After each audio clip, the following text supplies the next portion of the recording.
One of the things that happens when you meet people who are living in extreme poverty is that there's something in you that just wants to kind of give. What you want to do is you want to resolve the problem that you see in front of you, and often people who come to visit here, and I'm sure elsewhere too, that their immediate response, their knee-jerk response, is to give. What I've come to learn is that giving is good, but it needs great wisdom. Giving without wisdom can actually sometimes cause more harm than good. If you go to a foreign culture and you go to a country where people don't speak the language, and what you're really trying to do is begin to build some kind of relationship, some kind of contact with people, then it appears to be an easy option to do that with giving. To go and visit the poor, you need to have, or you feel as though you need to have, some kind of motive, some kind of agenda. And how do you just arrive on somebody's doorstep? And often the conclusion that we reach is that the best way to do that is with a box in my hand. If I arrive with a box in my hand, then I'm going to be well received. People will welcome me in, and of course that's true. But actually, what we're trying to do is build relationship to identify real need, rather than perceived need, and that really means developing relationship. And what we saw over time was that if you go and you take a box in your hand, then the eyes of the people are on the box. And the next time you go, the first thing they look for is the box. And the first time you go with no box, you discover that you have no relationship.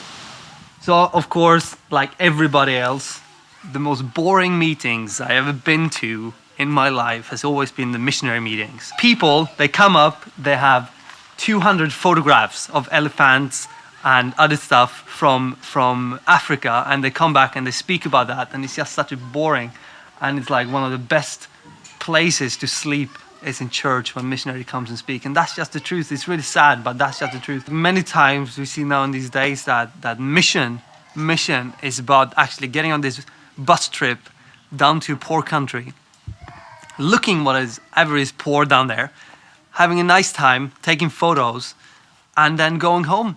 I see no Jesus in that almost at all, because that's not what he did.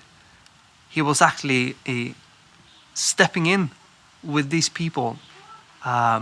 He wasn't just coming down from heaven for 2 years or whatever, and then taking photos and then going back to God and saying, look at this place, man. He was actually stepping down, being born in the crap that everybody else was born in that time. He was actually living with them every day. He wasn't going home at night. He was actually living, sleeping, breathing, suffering together with people. If you really want to become part of a community, it's very important that you can walk and move through that community in an easy and relaxed way, and not simply become this kind of performance every time you arrive. A good illustration of that would be, if you live at home, if you're 3 brothers in England and you live at home, when Dad arrives home from work and he parks his car on the drive, you don't all go out and mob him on the drive by the car. You don't do that. And the reason you don't do that is because, well, Dad was here yesterday and he's here today and he'll be there tomorrow too. He's part of your life. He's part of that rhythm of life for you. It's only when you get past that you can really begin to identify real needs. And another big problem when you're working amongst the poor is that the very first time you visit, everything is new. All these new experiences, they strike you, and you have no way of filtering them and discerning what are the really serious indicators of poverty and what are not. It just all looks terrible.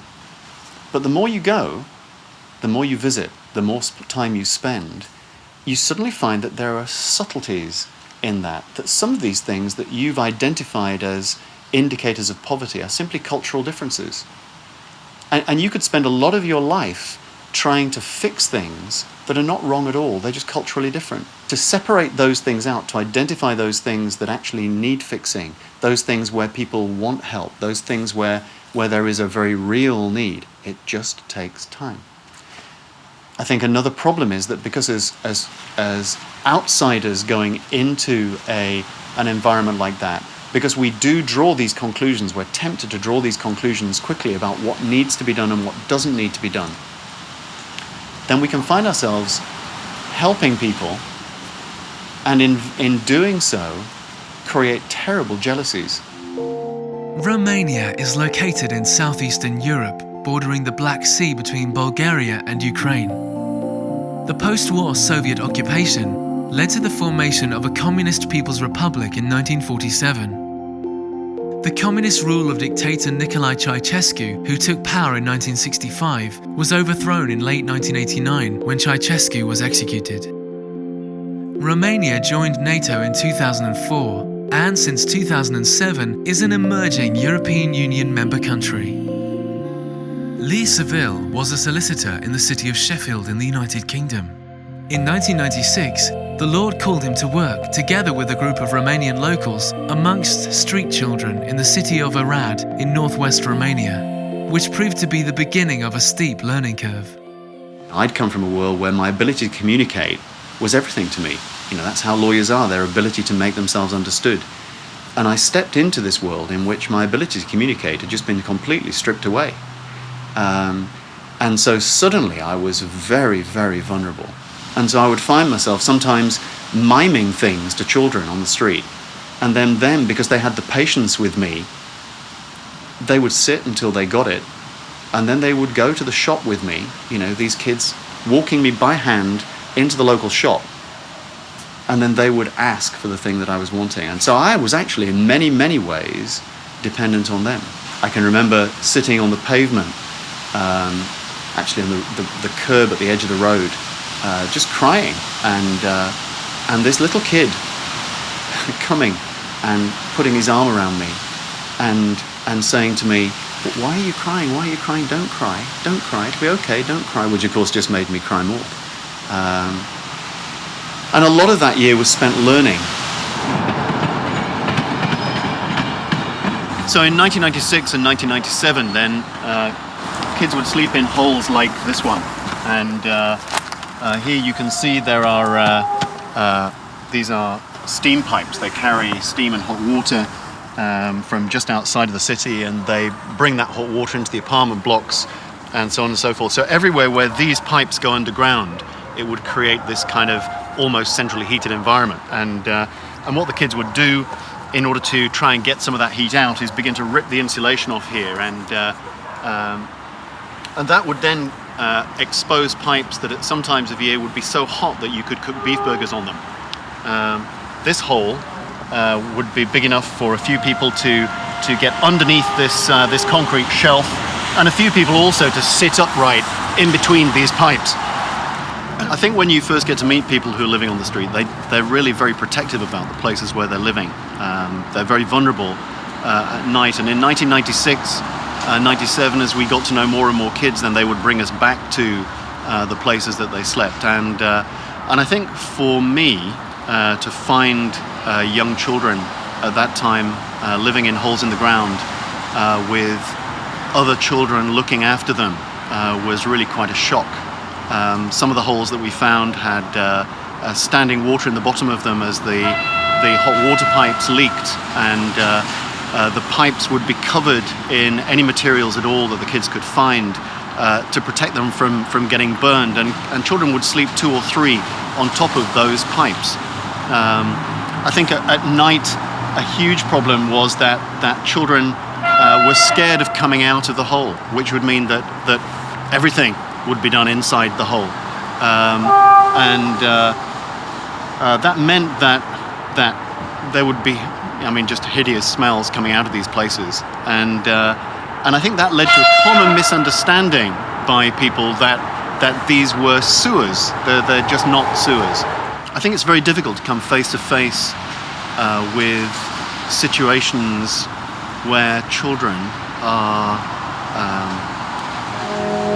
suffering and are alone, and to find children living gathered, sometimes 20, 25 people in one small community, with 2-year-olds and 4 or 5-year-olds amongst them, was for me a huge shock. For many years, networks and other organisations working long-term on the ground in Arad have taken the time to build trusting relationships and have provided safe housing and support for many of the young people living on the streets. Network staff continue to develop these relationships on the street daily. I work in Arad with street people, and after I come more often, I start to see them how much they need love, and someone to care about them, someone to be a friend for them, and I think they need a lot someone to show them how much they are important for Jesus, and they are on the street not because they want to be on the street. They are because their parents, when they was little, they don't care about them. They don't teach them. They just left them. They put them to bag and stuff, and then they saw them parents don't love them. Is just beat them, and they run from the house and get on the street.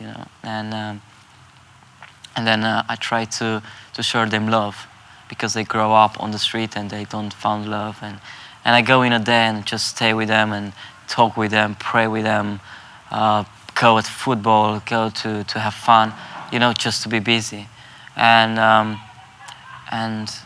sometimes I go to have dinner with them, but in every Saturday we met in the building in Arad, and we met there all together and pray and worship God and just have fellowship together, and our scope like a team is to share them God's love, and they to feel loved by Jesus, and they to feel in a family. I think if in 1996 you talked to me about any subject at all, I would have got you talking about street children. It was my only passion. It was the only thing that interested me. It beat in my chest like a drum, and then we opened these houses. We opened a day centre for street kids that the kids called a cafe. We opened the farm, and then in 1999, some of the guys that I'd then been living with in these houses for by then years began saying things like this to me. They began saying, "It's really greatly that you help us, but I have brothers, or I have sisters, or I have friends who are still living at home in the circumstances that I chose to run away from." Now, I think until that point, I thought that living on the street, I thought that was as hard as it could get. And then some of these kids began to take me to meet up with people that they knew who were still living at home. And it was them who took me the first time into places like Kekec, which until that point had just not been on my radar at all. And there I met children and families who were living in extreme poverty, and who in many senses, not in all, but in many senses, were worse off than the kids who were living on the street. When it got cold, there was no wood. There were no heating pipes there, and the children who were living there weren't going out onto the street and begging. And it really became clear to me that unless something was done to try to help these children and their families hold it together in these communities, then these kids would end up falling out onto the street into that world where there would be heat and there would be food, but where there would be a lot of other horror besides. And so what I found as we went through that year was that the Lord began to simply widen that vision. I mean, just began to break my heart for these kids who until then had simply not been visible to me at all. And so I began to go into these areas and visit and spend time. Kakech is an inner city area where the local authorities are making significant inroads into improving situations of extreme poverty, and where members of the Networks team work. In this area particularly where we're working in Kakech, there's a variety. I mean, there's different levels of poverty. Obviously, there's visible poverty, there's invisible poverty. But for some of the kids that we work in, they're living, there'll be one small room, smaller than this room probably, where the whole family will live. There'll be maybe 1 or 2 beds in that room. They will live there with their family, their parents, maybe both parents, maybe not, maybe a grandparent. They'll share the bed maybe. Some of them might sleep on the mattresses on the floor. Not every child. There's quite a wide difference in that. But some of the children that come, for example, to our preschool, we go wake them up in the morning. They kind of scramble up off the floor, kind of come out, rub their eyes, kind of flat their head down and come like that. If they do start school at the age of 7, then actually they're already way behind all the other children. And so one of the things we saw as a priority was to try and encourage children into preschool. There is already a local state preschool, but we're just a little bit closer to some of the homes and the families, and we particularly take care of children from underprivileged families who perhaps don't have the clothes that they should have, and things like that. We initially will even go to collect the kids in the morning to wake them up till they get into that routine, and we'll take them home at the end of the day. And so trying to establish a routine for the children so that the children begin to actually wake up on their own and come on their own to school and get into that routine. It's using that to get the parents to see that potential in their child, so to actually, as they start to see the file that their child's developing, then they also want their children to go to school to do better. They begin to get hope that some kind of cycle will be broken for their child. Sharia is a small rural village outside of Arad, and is another area where members of the Networks team work daily amongst the poor. We don't have any massive structures in here. We don't have any nice buildings. We just have things that is normal out here. We're coming in, we're living, we're digging trenches with them, we're planting gardens with them, we're stepping into their lives. And that, if that is moving hay, then let's move hay together with them. If that is let's plant flowers and so we can sell that, then mission work is planting flowers with them. The winter gets really, really cold, and that how are you going to get wood? If they want to be heated, if they want to have a warm room, they need to walk out in -degrees, in rain, in snow, trying to find pieces on the ground in the woods to put on the fire. I've met old people standing with an axe trying to, chop up the only furniture they have, like a bureau or something, the only furniture, a pair of drawers, and just chop them up, because otherwise they know that they're going to die through the night because it's too cold. People live in conditions where actually food isn't everyday thing, You come into small rooms where the roof is leaking, they make you feel on their bed, and their bed, which is one of these old iron spiral beds, and one of the spirals is just sticking out in the middle of the bed, and they make you feel on it. and it's wet and it's cold. And if you put your ear against it, you can hear the insects inside just crawling. And they come sometimes to me when we share out, insecticide for potatoes, and they ask if they can have some extra to put in the bed, and they show that just they've been eaten by these insects during the night. We have people who come to us and says, I have so much pain in my heart. And you ask why, and they say, because I think my house roof is gonna fall down soon. 2 years ago, one of my babies died because he got wet in the bed through the night and when it was cold. And now I'm afraid it's gonna fall down and I don't know what to do. And they live in decisions like, I know I have €5 to keep us alive for these 2 next weeks. And my kid is sick and the medicine costs €5. What should I do? Should I take these €5 and buy medicine for my own son who is sick? Or should I just say, okay, I'll buy medicine for this son, and we don't know how we will make these 2 next weeks. Families with a lot of kids, the parents sometimes just have to go away to find something to eat, and they leave their kids in the house for days. We met families where it's been 16 kids in the house and the older sister, which is like 18 years old, taking care of all the kids. Sometimes I walk out here and I've been here for 5-6 hours and I'm really cold and I think, now it's enough, now it's time for me to go home and get some food in my stomach. And then I think, when these people has been out here for that long and they think, now I want to go home, now I want to get something food in my stomach, now I'm going to get some heat, and they have nowhere to go. That's pain. So I think I always wanted to see more of life than just the normal system that we've been put in the Western world. I think I always longed for more purpose. I always looked up to people who live for something and don't just work to live on their spare time.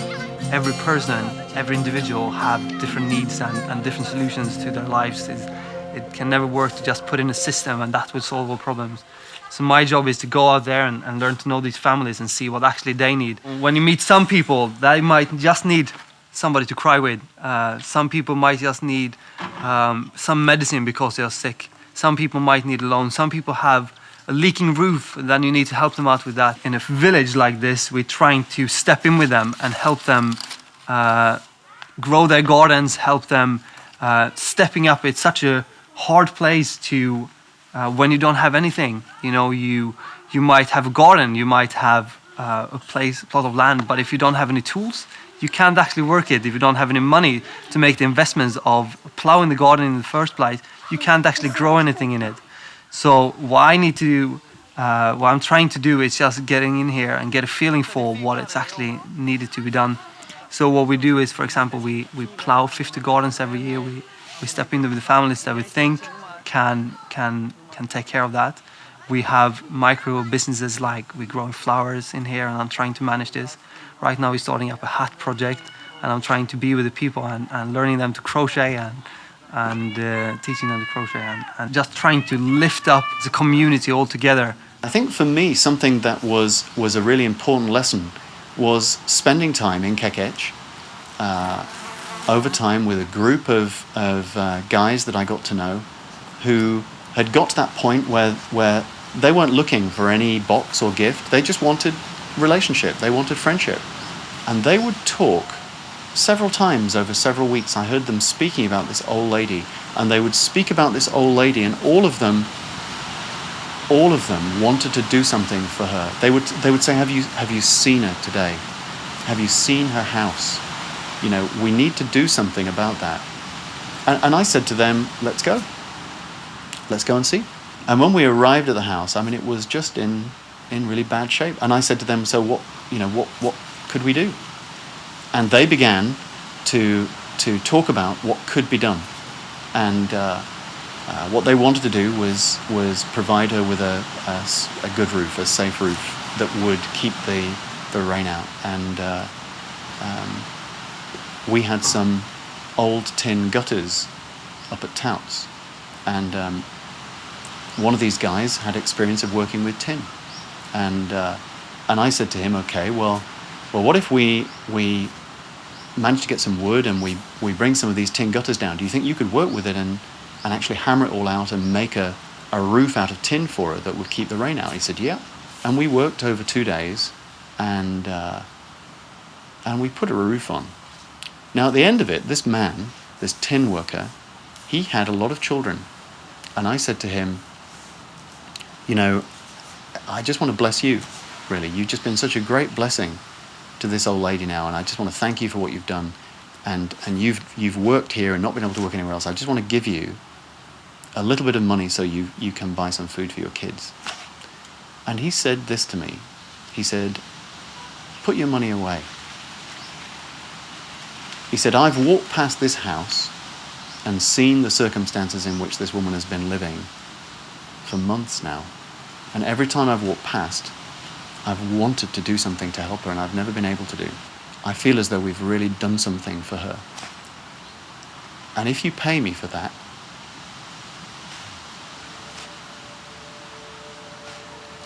it will take something away from me. Now, if you work with people, if you allow them to identify the poorest amongst them, when you begin to work with them then to address those problems, instead of provoking jealousy, it produces something very different. But all of that takes time. Jesus talks about going and taking nothing else with you. And as you go and you have, then you see need, and you know that, okay, well, maybe I could just fix that. And in the short term, well, that may be a really good thing to do, but you may make all kinds of mistakes in it, and you may lose the long-term benefit that community will get from working together and building something together that is on a solid foundation based on trust and relationship rather than simply giving. It's very different, again, to meet a person who's heard about Jesus. And it's very different to meet a person who is in need of Jesus or have experienced Jesus. These people, when they do pray to Him, almost all of them pray with passion. Some of that is in the culture, but much of that is because they have experienced Him. Where we live in the West, everything is quiet. It is safe, and everything is put in place there. Here, down in Romania, here in these villages here where these people live, it's a very different situation. And they don't have that. They don't have that. They live without that security. They don't know what will happen tomorrow, We worry about if our car is going to go through the MOT. They worry if they're going to be hot enough through the winter to actually survive, because there's no other structures that will catch them, There is nothing. I just think that's why the kingdom is closer to these people than us, because it's very hard to say, okay, let me step into this place where I just need Him to come rescue me because I don't have anything else. I don't have any other solutions. It's no way almost that I can understand this kind of place that they are in, because I'm always safe. Whatever happens, I can always go back. But I'm trying to see their point of view, and I'm trying to inherit that's what they have in their life. And it's very beautiful to hear them talk about their life with Jesus. Many times when we ask a Christian person in the West, like, what is Christianity about? We talk about that Jesus did this and Jesus was like that and Jesus was not like that. When you ask this person, like, how is your Christian life? Then they say with tears in their eyes that, one day I got sick. It was winter, it was cold, we didn't have any wood, we didn't have anything to eat. What would I do? I went down on my knees, and the only thing I can do was just to pray. And this man just shows up this day and just gives me something to eat for my kids that day. And then they start crying because that was important to them. Another person says, I was sick. I didn't have any money for hospital. It was no solution to go to the hospital because I didn't have any way to come there. And then I went down on my knees and I prayed, and God healed me. You know, that's so much bigger than just saying Jesus loves you, than the actual experience that Jesus loves them. And that's I think that's what it's all about, me being out here, or us being out here. We just want to give a road for Jesus to work in their lives. And we see now many, many healings. We could come out here and try to preach some good theology into their life. You know, you should do this and you should do this and you should do this. But they won't understand that at all. They won't understand at all. But what they do understand is 5 minutes ago, I was sick and I had a problem. I didn't have any solution. Now I'm healed. And now I'm free. And that is, those words that Jesus gives through that is real in these people's lives.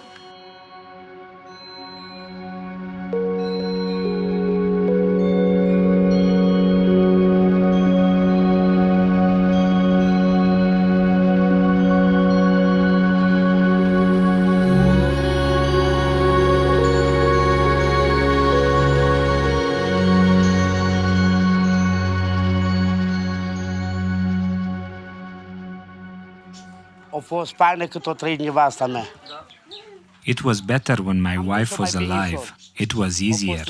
She was alive. It wasn't that hard. But ever since she died, it's been very difficult. Because she left me with 9 little kids. It's been very hard.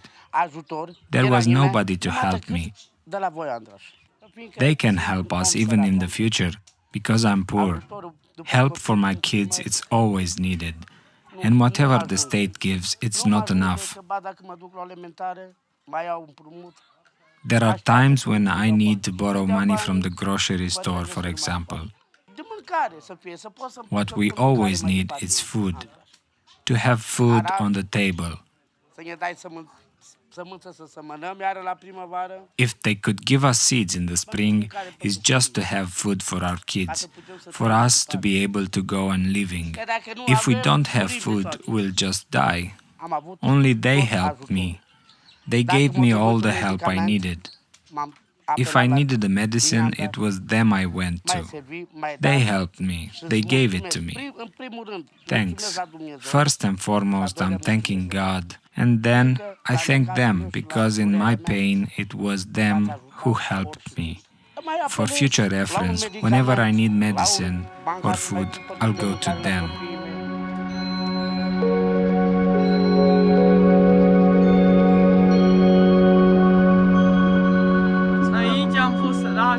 Before, we were poor. We didn't have anything we needed. Then they came and helped with flour, with food. My house burned down and they came and repaired it. We have so many kids. One of my daughters died. Nobody helped. Nobody gave us anything. We were poor. Now it's better. They've been helping us. We are very thankful. We are very grateful for them having helped us so much. We used to grow vegetables, but my dream was to grow flowers. So I went to them and I shared it. And they helped, and I started to work with flowers. We're also making the hats. We receive money on a weekly basis. We're able to buy food for the kids, everything we need in the house. If it weren't for the hats, it would be very hard. We don't have a job, so the hats are making a living. Hai cu alimentele, dacă ne facem alimentație în grădină, mai dăm și noi la alții. If we'd be able to grow vegetables as well, we'd be able to help others who are poorer than us. We could take them to Arad and help poor people there. If God is helping us, we're going to help others. That's the right thing to do, to help each other.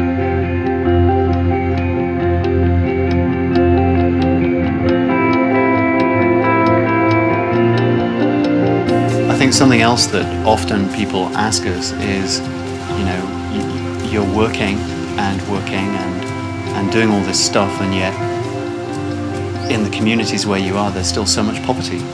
There are still so many poor people, and and how do you feel about that? And I think to begin with, I really used to struggle with that. I used to feel as though it was so important to try to make that difference as powerfully and as clearly as we could. But I think as the years have gone by, I've begun to read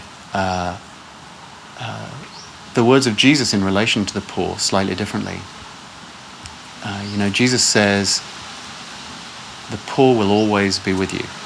And I used to think that was in this kind of way, this kind of throwaway line, the poor will always be with you, Lee. Almost like, well, the poor they'll always be there, Lee, and, nothing I can do about it, really. But actually, now I'm beginning to think that maybe, just maybe, the way that Jesus said that was like this. That I, the Lord of Lords and King of Kings, I declare that the poor will always be with you, despite your very best humanitarian aid efforts, despite all that you can do, because they will be a plumb line for your heart, because they will be there to test your heart and how much you love me.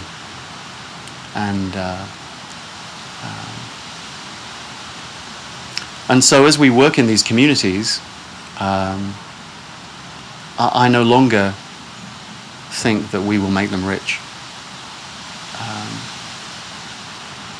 My hope is that we will show them love.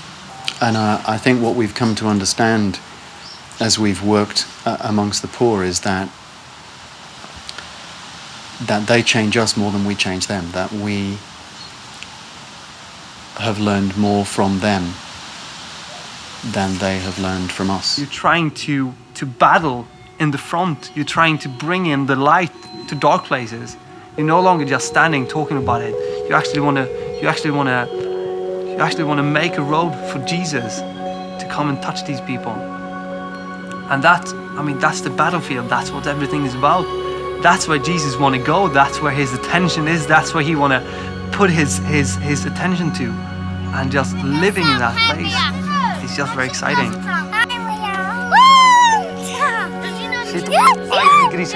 I think we have the wrong view that a missionary should just sell everything you have, should give away all this stuff, and then getting your Bible out and start banging that in people's heads, But it actually has nothing to do with that, I think. Because where is God's love in that?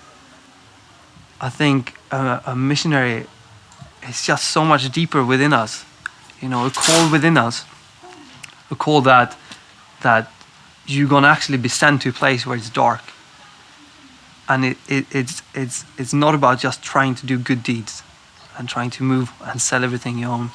It starts by you seeing a poor person, a poor in the spirit, somebody who needs something, and you can meet that and being sent. And that might mean you going to your neighbor because you know that your neighbor is sad this week because that has happened and they just need help. You know that your neighbor is just alone. You need to go and speak to that person. That is mission. That is being sent by him to a place where it's dark.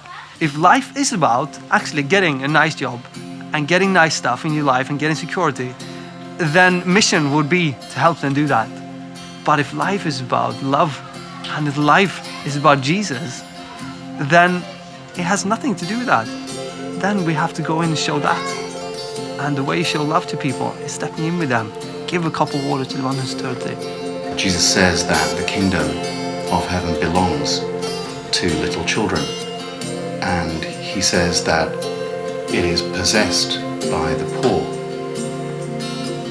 He says that it's inherited by those who do acts of righteousness for his name's sake. And he says that it's really hard for the rich to enter it.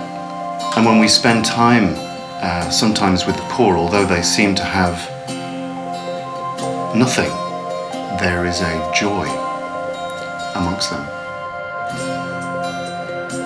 As we continue to work here. We see the Lord expanding and expanding that work and bringing us in contact with more and more poor people. Right now we're looking at expanding into more communities. We just feel the Lord is leading us to do that, and we sit here as a small team of people. I mean, God has brought me an amazing group of people who are just wonderful to work with and who are committed to the poor, and